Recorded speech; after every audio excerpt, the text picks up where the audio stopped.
ఈజీగా జొన్న రొట్టెని ప్రిపేర్ చేసుకుందాము. ఫస్ట్ టైం చేసే వాళ్ళైనా చాలా ఈజీగా ట్రై చేయొచ్చు.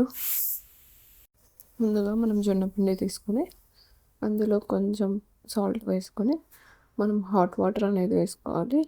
ఇందులో ఒక చిన్న టిప్ ఏంటంటే, మనం హాట్ వాటర్ వేసుకోవడం వల్ల పిండి కొంచెం మనం తట్టేటప్పుడు కొంచెం మంచిగా వస్తుంది, రొట్టె సాగుతుంది. సో మనం హాట్ వాటర్ వేసి బాగా కలుపుకోవాలి. ఈ పిండిని కలుపుకునే దాంట్లో కూడా ఉంటుంది. సో మనం సాఫ్ట్గా ఇలా కొంచెం కలుపుకొని పక్కన పెట్టుకొని ఒక్కొక్క దాన్ని తీసుకొని మనకు కావాల్సిన సైజులో రొట్టె ప్రిపేర్ చేసుకోవచ్చు. ఇది చాలా హెల్తీ అండి. ఫైబర్ ఉంటుంది, ఐరన్ ఉంటుంది. సో మన ఆరోగ్యానికి కూడా చాలా ఉపయోగపడుతుంది.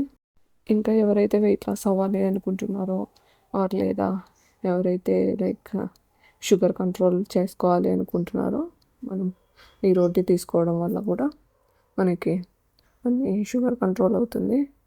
ఆరోగ్యానికి అయితే చాలా యూస్ అవుతుంది. సో మన హెల్త్కి కూడా చాలా మంచిది. సో మనం ఇలా రోటీని హ్యాండ్తో అలా తట్టుకుంటూ వెళ్ళాలి.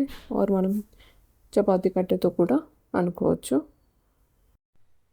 సో మనకు కావాల్సిన సైజ్ వచ్చిన తర్వాత మనం దాన్ని పెనం మీద వేసుకొని బాగా కాల్చుకోవాలి. ఇలా ఫస్ట్ వాటర్ పట్టేయాలి వన్ సైడ్. వాటర్ ఎవాపరేట్ అయిపోయిన తర్వాత రోటీని తిప్పి కాల్చుకోవాలి.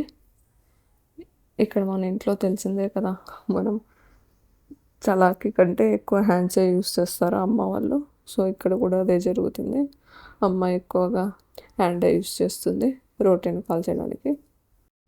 ఇందులో ఇంకో చిన్న టిప్ ఏంటంటే, మనకి ఫస్ట్ టైం చేసే వాళ్ళకైనా బాగా ఈజీగా సాగడానికి మనం పిండి పట్టించుకునేటప్పుడే కొన్ని మినుములు యాడ్ చేసుకుంటే సో మనకు రోటీ కూడా స్మూత్గా వస్తుంది అండ్ సాగుతుంది. Thank you for watching.